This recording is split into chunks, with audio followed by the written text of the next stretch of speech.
Good afternoon and welcome to the CLEAR webinar series. I'm Dave Dixon here in Haddam, Connecticut at the Middlesex County Extension Center.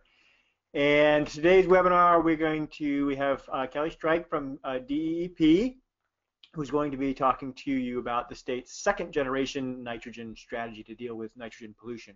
This is part 2 of our sort of nitrogen webinar series. A few weeks back we had Dr. Jamie Vaudry talking about a study that she did along Long Island Sound, embayments and nitrogen. This is our 7th presentation in the 2017 CLEAR webinar series. Kind of a big year. I think we're setting records for most webinars, so we apologize. Hopefully you enjoy them. But the 6 earlier webinars have all been recorded and are available on our website. So if you see anything there that interests you, you can go to our website at clear.uconn.edu and relive those sessions. And today's session is the nitrogen part 2, focusing on Connecticut's new nitrogen strategy. We'll probably have several webinars this fall. We have one more sort of on the docket at the end of this summer. We're taking a little bit of a summer break, but we'll be back the end of August with a webinar that's going to be focused on the mapping requirements of the new MS4 general permit. So stay tuned for more information on that. And if you are new to CLEAR, the Center for Land Use Education and Research here at UConn, we are a center that was been around for 15 years now, our 15-year anniversary this year. We are a collaboration between the Department of Extension and the Department of Natural Resources and Environment within the College of Ag, Health, and Natural Resources, as well as the Connecticut Sea Grant Program. There's about 8 or 9 of us here doing the work of, I think, 20 or 25. And we are mostly grant funded, and basically the reason that we're here is to support communities as they make land use decisions. And with that, I will turn the mic over to Kelly to lead us through today's presentation. Take it away, Kelly. Thank you. So I'm Kelly Strike. As mentioned, I work at the Department of Energy and Environmental Protection. I'm here today to present a little information about our second generation nitrogen strategy. I'd like to thank you all actually for taking the time to attend this presentation or webinar, and we're very pleased to work with CLEAR to bring you this information to you. And we already have a poll. Here's our first poll. We just want to get a sense of who is listening today. And this is what we have. Good mix of federal state agency folks and local folks, as well as a few others, private sector, academic, and nonprofit. So it's pretty typical for our webinars, but good to know. Hide the results. Yeah. There you go. Back to the presentation. All right.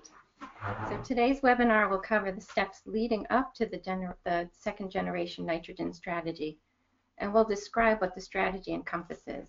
The specific items that will be included cover hypoxia and the Long Island Sound TMDL, shifting Connecticut nitrogen loads and priorities, EPA's, that's the Environmental Protection Agency's nitrogen reduction strategy, Connecticut's second generation nitrogen strategy, our priority embayments and wastewater treatment plants, and a summary of nitrogen reduction efforts. So hypoxia, or low dissolved oxygen, occurs in the bottom waters of Long Island Sound between June to September. Hypoxia is primarily caused when a water body, in this case Long Island Sound, receives too much nitrogen from its watershed. In Long Island Sound, hypoxia is defined as dissolved oxygen concentrations less than 3 milligrams per liter. So the webinar presented by Dr. Jamie Vaudry 2 weeks ago identified the various sources of nitrogen pollution. Some are shown up here in the schematic. Coming from runoff, nitrogen can come through groundwater, from fertilized lawns, from sewer pipes or other point sources. And basically it causes excess plant growth. Shown here is phytoplankton. It could be other large algae plant species. And as they die, they sink to the bottom and they start to decompose through microbial respiration. This uses the oxygen in the bottom waters, makes it unsuitable habitat for the species living there. Fish tend to move away, but the larger critters that live in sedentary animals in the bottom like the starfish or crabs or clams, they just tend to cease to exist there. This graphic shows the frequency of hypoxia in Long Island Sound bottom waters for data collected between 1994 to 2015. Hypoxia occurs most frequently in the western narrows, shown here in red, and then intermittently in central Long Island Sound, which is the orange, yellow, and light green, and then infrequently in eastern Long Island Sound, which is less than 10% of the time. When hypoxia became a concern back in the 1980s, the Environmental Protection Agency, which I'll be referring to in the acronym EPA throughout this webinar, and the states of Connecticut and New York adopted actions to reduce nitrogen. So one of those actions is called a total maximum daily load, or TMDL. So a TMDL establishes the amount of pollutant that a water body can receive while maintaining water quality standards. It's also been called a pollutant diet. TMDLs for Long Island Sound is to reduce nitrogen in order to achieve water quality standards for dissolved oxygen. So this TMDL for Long Island Sound was adopted in 2000 to be implemented by 2015. We've made good progress on the nitrogen reductions, but we do see mixed results in the sound. The TMDL, there was an effort to revise the TMDL and also include some enhancements that was stalled in 2014. Connecticut Fund for the Environment Save the Sound petitioned to EPA in 2015 for additional nitrogen reduction actions to protect Long Island Sound from the hypoxia conditions. And during 2015, in 2015 as well, UCONN developed or completed an embayment study, and this was the one that Dr. Jamie Baudry presented on a couple weeks ago. The EPA revealed their nitrogen reduction strategy in December of 2015, and in the spring of 2016, Connecticut developed its second generation nitrogen strategy. The details of the TMDL include a 58.5% reduction in total nitrogen loading, and this reduction equates to about 63.5% for the point sources, the wastewater treatment plants in Connecticut.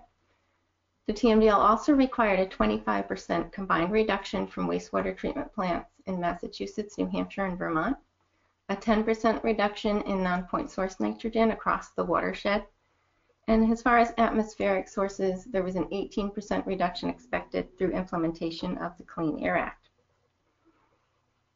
Now, the Long Island Sound TMDL applies to the watershed shown in this figure.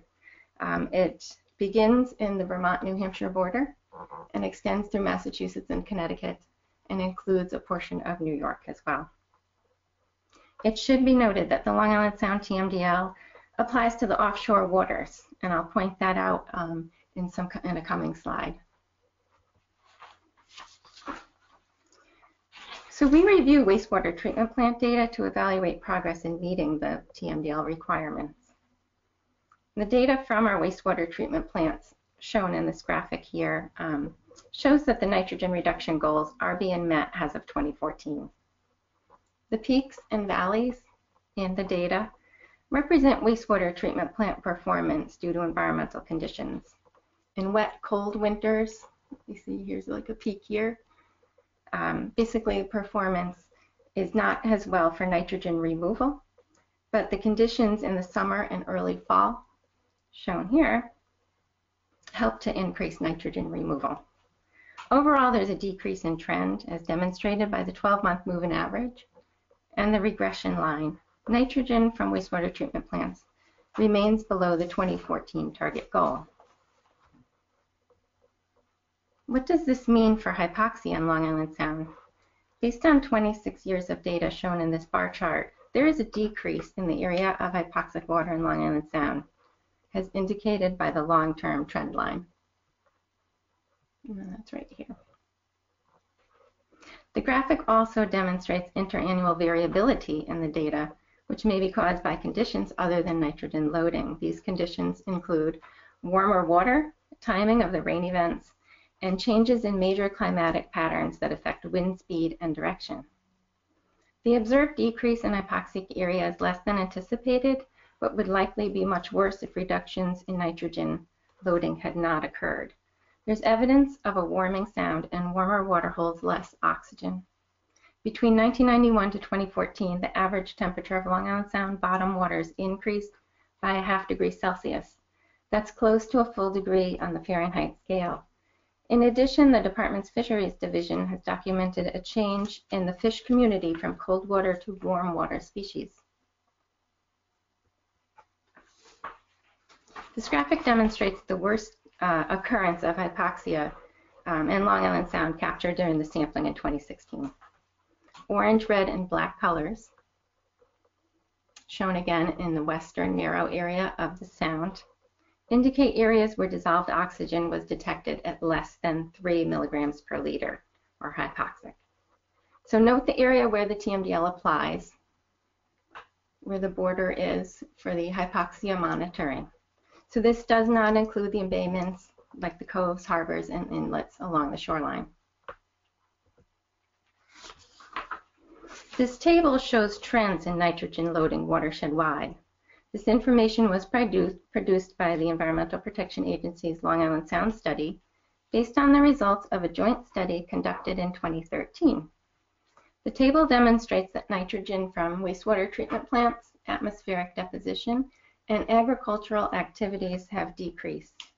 However, nitrogen from urban stormwater, septic systems, and turf fertilizer may have increased due to increased impervious and turf grass areas, as well as an increase in the population using septic systems. Let's sleep at the switch. Poll. Okay, so our next poll is to see where you all think the nitrogen pollution in Long Island Sound is coming from. Looks like the vast majority think it's coming from wastewater treatment plants. Second place is non-point source and stormwater, and one person says agricultural activities. All right, so let's see what Kelly's data shows. There you go. All right, there we are. So we did a comparison of the TMDL baseline to the current loading conditions. So the baseline for nitrogen data was generated from data and information collected in the early 1990s. And the current data is from 2010 for non-point source and stormwater and 2015 for point sources. So the categories include the wastewater treatment plant, urban, which basically I have urban, but that represents non-point sources and stormwater, agricultural activities, and forested land. So since the baseline was generated and the TMDL was established, implementation activities have reduced wastewater treatment plant nitrogen levels from close to 10,000 tons per year to less than 4,000 tons per year in Connecticut. Okay, but we see that our baseline for the non-point source and stormwater has increased a little bit, while the agriculture is relatively the same and forest relatively the same. The decrease here is probably based on the land cover category that we used. So based on this, urban is the highest category? So based on this, right, the urban load has increased, and now it's actually comparable to the wastewater treatment plant load. Wow. So based on this exercise. Interesting. Yes. There was one question here that somebody had. Why was the boundary condition not part of the poll? And I think that the poll was just basically relating to these four categories, right, so that's why we focused on those four. Right. So another comparison of the baseline and current nitrogen loading data is the pie chart format here. The wastewater treatment plant load has decreased in the baseline from about 55% to 30% of this total load, while the urban category non-point sources and stormwater has increased from 17% to 33%. So this graphic and our data demonstrate that the predominant source of nitrogen loading has shifted quite a bit from point source to non-point source and stormwater. The next few slides describe the EPA's nitrogen reduction strategy, which was released in December of 2015. So this strategy will complement the current management actions to reduce nitrogen by addressing other eutrophication-related impacts. So other eutrophication-related impacts include things like excessive algae growth and tidal wetland loss. This strategy will also develop numeric nitrogen thresholds that are protective of designated uses. And I need to provide some examples of designated uses if I'm going to say that. They include things like, as far as nitrogen is concerned, support for healthy habitats such as eelgrass and tidal wetlands, as well as support for shellfishing use. The strategy will also set nitrogen reduction targets and allocations where necessary to meet those nitrogen thresholds. And it will continue efforts to increase oxygen in western Long Island Sound. A contract is in place for the first phase of this part of the project, which includes, some of the embayments in Connecticut and New York, and the large tributary, the Connecticut River. Can we pause for 1 second, Kelly? We had another question that just came in back on this earlier slide. Oops, just go back quick. Where is it?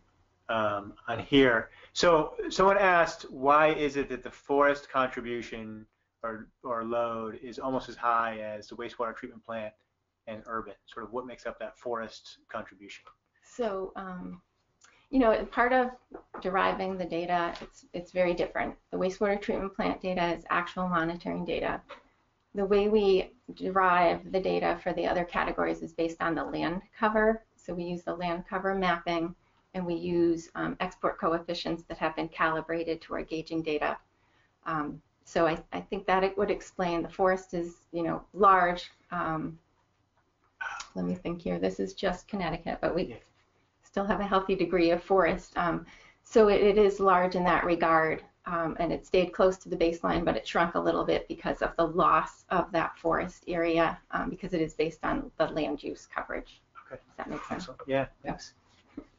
Take you back where you were. Sorry, interrupted you. Okay. So examples of these other eutrophication impacts as a result of nitrogen pollution include the production of phytoplankton alexandrium that produces paralytic shellfish poisoning, to think of that one. And that's been detected on Long Island, so that causes, obviously, the shellfish beds are not usable in that case. Excess nitrogen loading, these other eutrophication impairments caused by it include the loss in eelgrass from where it was historically found, restricted to the eastern Long Island Sound. We also have found and detected lower dissolved oxygen levels in the embayments and harbors. We have a loss of wetlands shown here in red, collected by New York State Department of Environmental Conservation. Loss of wetlands since 1974, possibly caused by excess nitrogen loading. This figure here, eutrophication impairment, would be the growth of Cladophora, which is an algae species. It's found very thick in this area in Little Narragansett Bay, lining the floor of the bay. And this graphic just shows this pictures here are the algae, some examples of algae, the ulva species and Gracilaria. Oh, there's another question there. So the other question we got is there data in the urban area comparing septic systems and stormwater? Are those both included in the urban area calculation, do you know? Yeah, I'll have to look back at my notes, Chris. But the septic systems, I believe we had some information on them, which was just inherent in the land cover areas and the using the export coefficients. So there's some inclusion, but we don't have a complete accounting for the load from septic systems, and that's a study that we have, which I'm going to introduce in the next few slides. And we have one more that's actually related to this slide we're on now, is how does excess nitrogen cause loss of wetlands? Okay, so there's some documentation in the journals that have found excess nitrogen loading causes the plants, the tidal wetlands, to grow. Surface-wise, the roots just spread along the surface and not so much the deep roots that dig into the wetlands and actually cause that mass that holds the wetlands in place during high tides or tides, surging tides. So there's, in that regard, there's documentation that that would be the cause for the loss of tidal wetlands from excess nitrogen. Yeah, Charlie, your picture goat has gone a long way. Let's see, where were we? All right, so this effort by the EPA, their nitrogen reduction strategy, will target the 3 watershed groupings shown here. The coastal watersheds that drain, that directly drain to embayments or nearshore waters.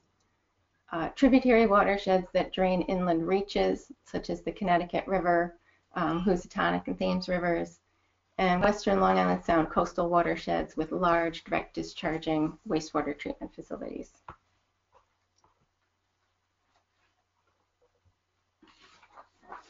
So Connecticut's second generation strategy is applicable to 3 main topic areas: the wastewater treatment plants, non-point source and stormwater management, and embayments. So briefly, these items include for wastewater treatment plants the completion of new planned upgrades that are in the work, and we will continue to operate the trading program. There's enhanced non-point source stormwater management through regulatory and non-regulatory measures. We also have a focus on embayments. Will be education and outreach, monitoring, a focused nitrogen study, and prioritized embayments for analysis and TMDLs or alternative action plans. And I'm going to elaborate on these in the next coming slides. So wastewater treatment plant nitrogen removal to date and future plans which go beyond the TMDL requirements.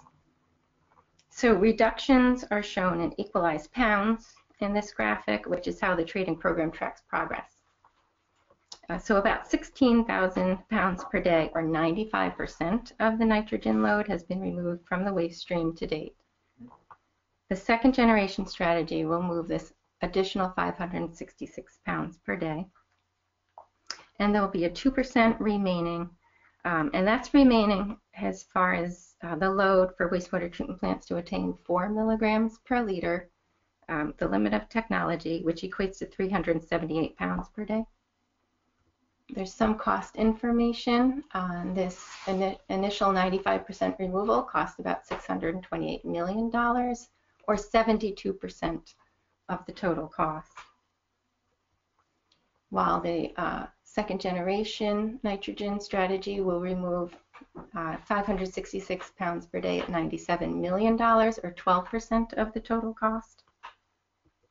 And the remaining would cost about $115 million, and that's 6% of the total cost. And these costs are for that denitrification portion to the plant only. And the costs demonstrate that the removal of an additional 566 pounds of nitrogen per day, that's a feasible effort for this strategy at this time. And Kelly, are these figures for Connecticut, or are they for the whole This Long Island is Sound just watershed? for Connecticut. Just Connecticut's costs? Yes, Okay. yes, just for Connecticut.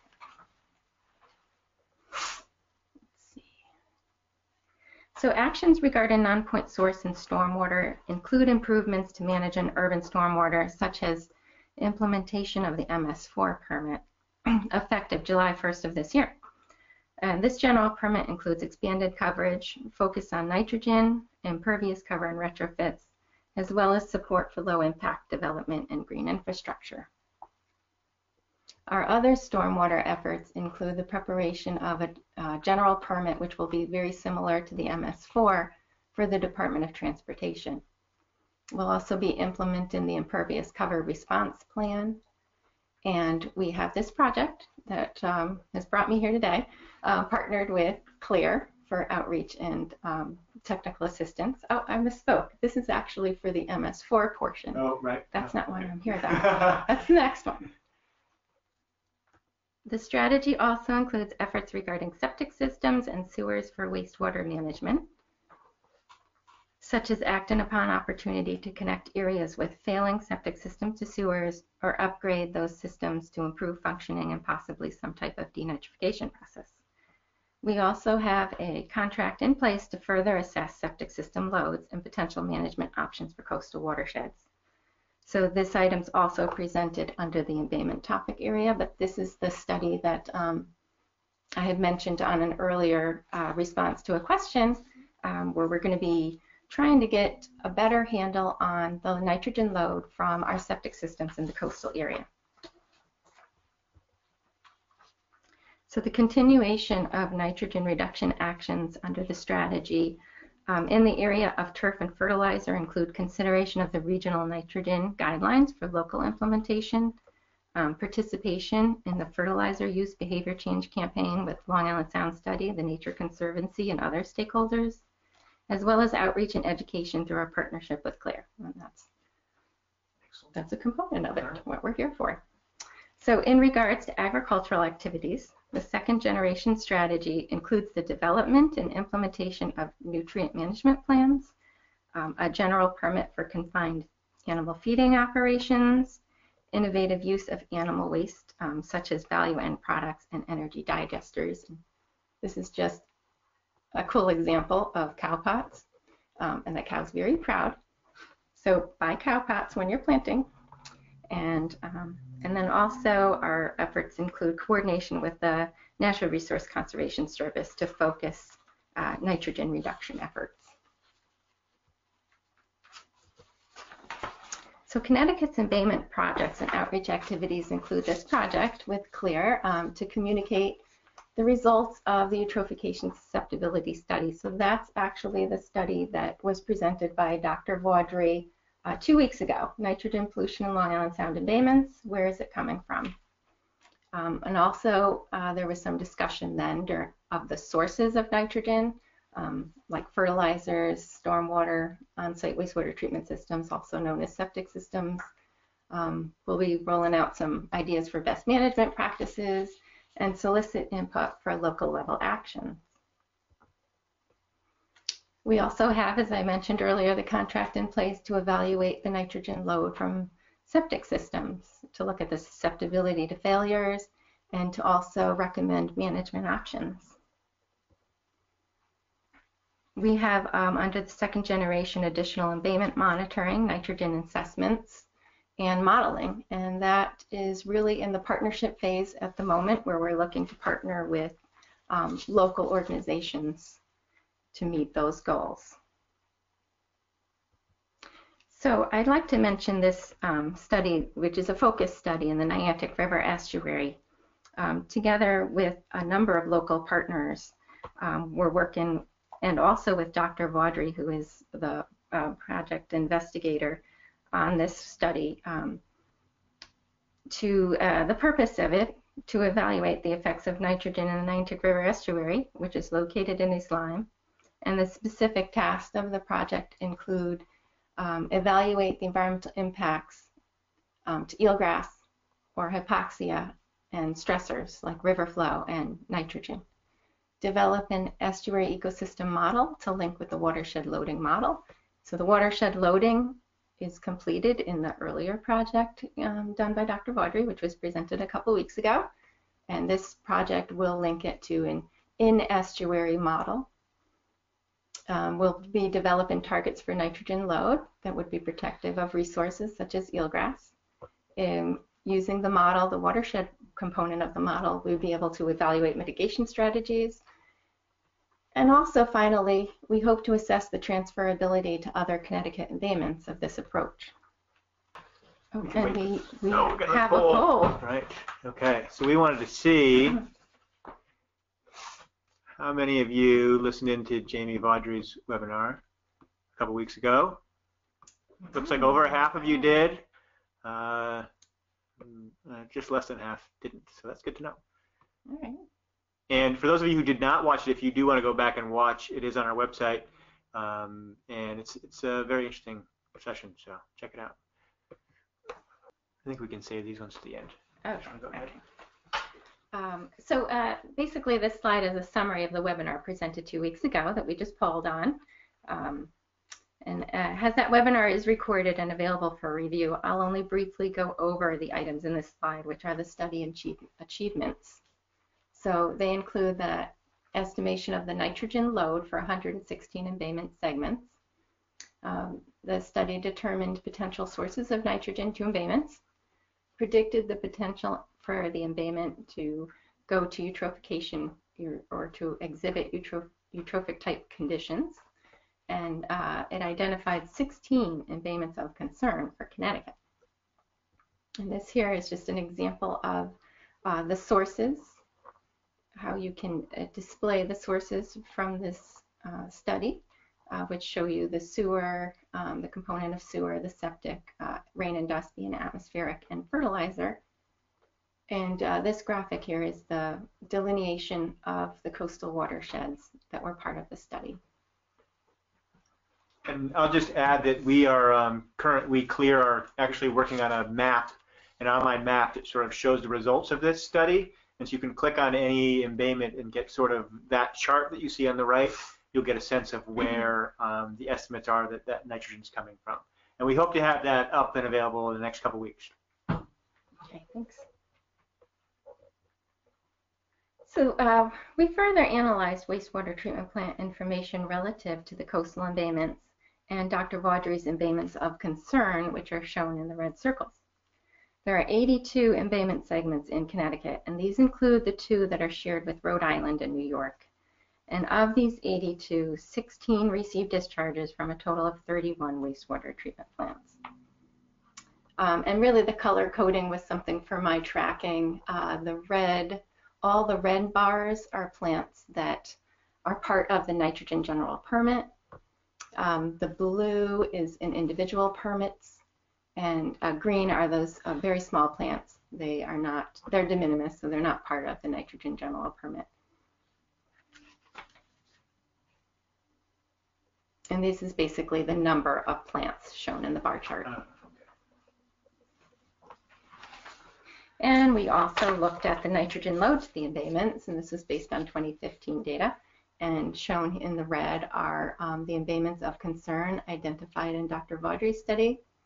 And the load in blue is are the embayment segments that are receiving loads from our wastewater treatment plants.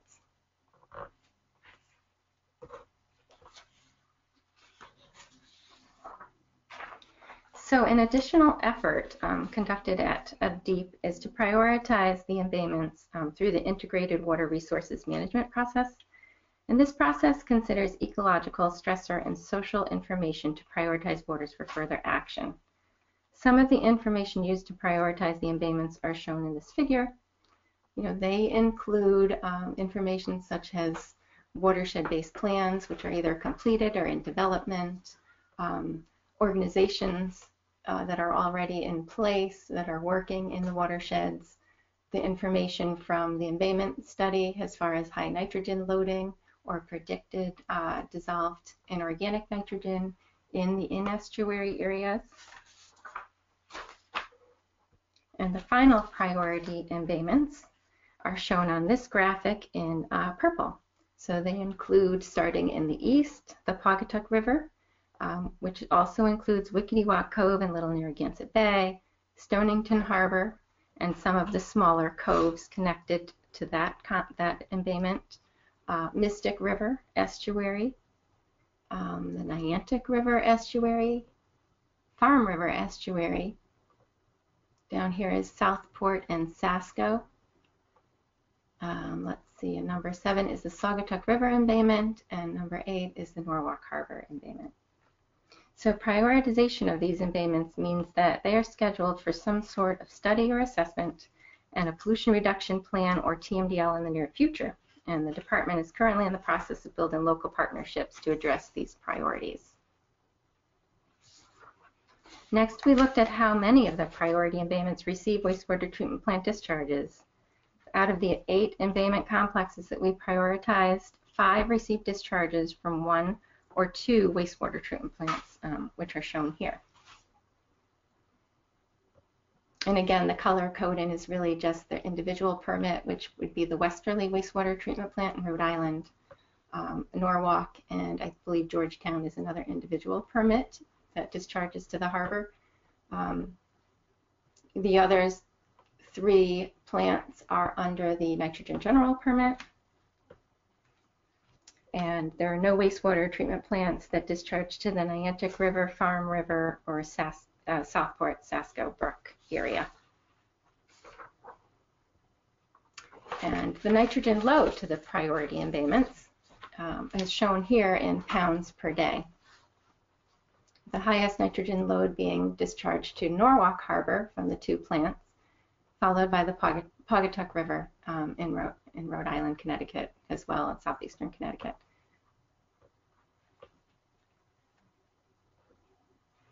So just to summarize, the second generation nitrogen strategy efforts will focus on some additional nitrogen reductions at wastewater treatment plants, potential permit limits for wastewater treatment plants that directly discharge to priority embayments. We'll be looking at additional non-point source and stormwater reductions of nitrogen. Those are the regulatory and non-regulatory methods. TMDLs or some type of alternative reduction plan for our embayments.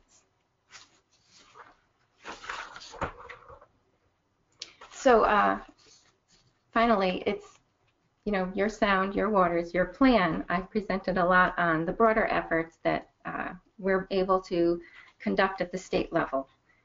They're the things that the state is poised to implement right now through the second generation strategy in the near future. But it's not just your sound, it's also your local waters, and we'd like to hear from your organization regarding what your role may be for the phase 2 of this strategy. So please attend one of the upcoming workshops shown here, or be on the lookout for information about how you can participate.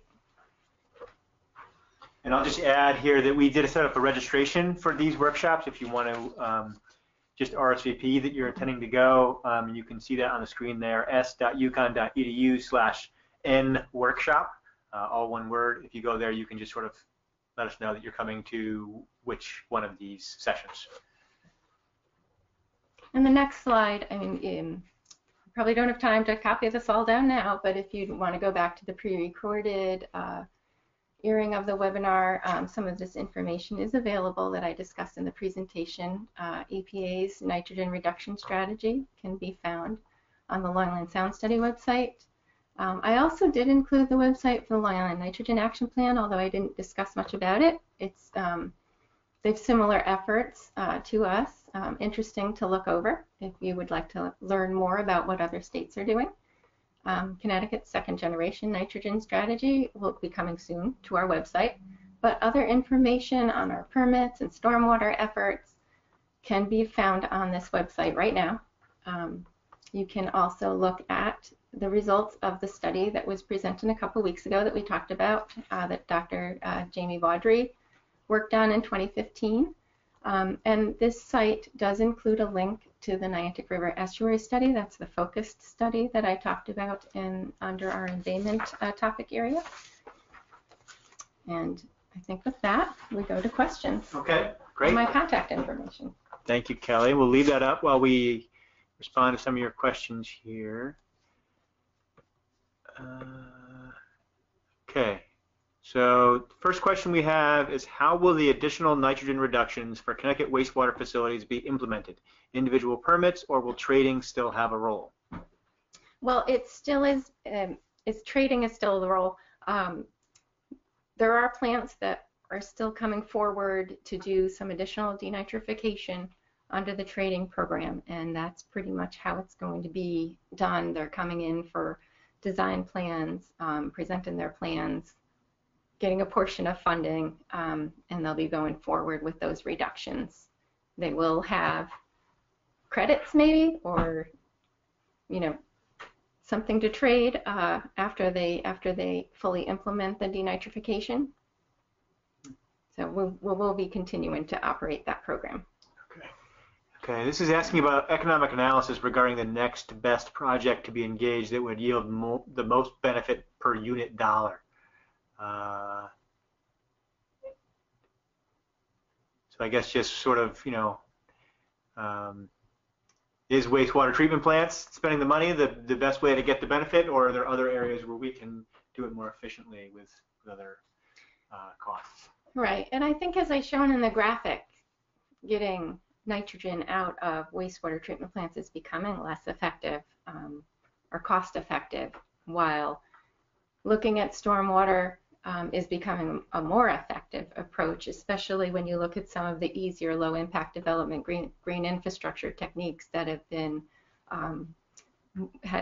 put forward over the last few years. Okay, great. Another one, was a nitrogen tax considered? And why not a nitrogen tax? I don't think we talked about that. That seems awfully political.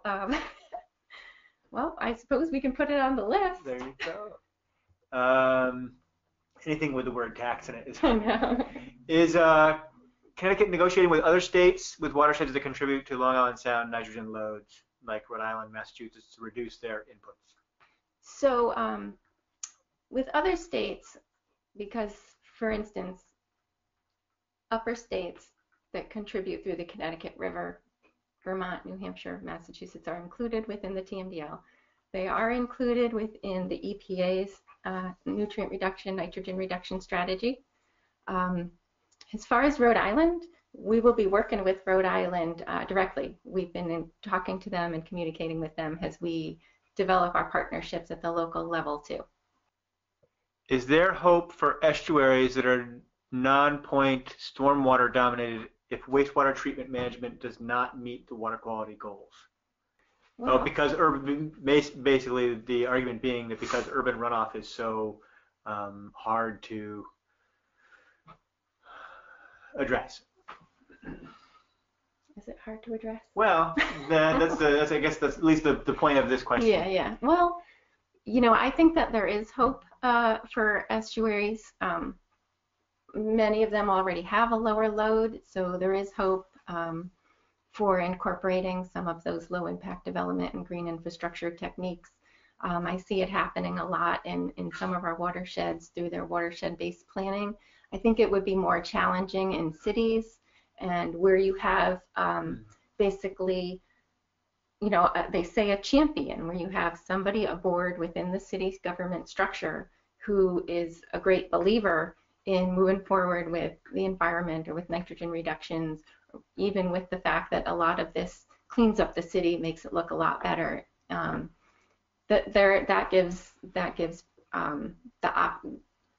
Makes that feasible, that you can get some of the non-point source stormwater if you have somebody at that level who's engaged. What is EPA's continuing role in implementing its nitrogen reduction strategy? Well, as I mentioned, the EPA does have a contract with the contractor that's developing those nitrogen thresholds, would develop the reduction targets to the thresholds.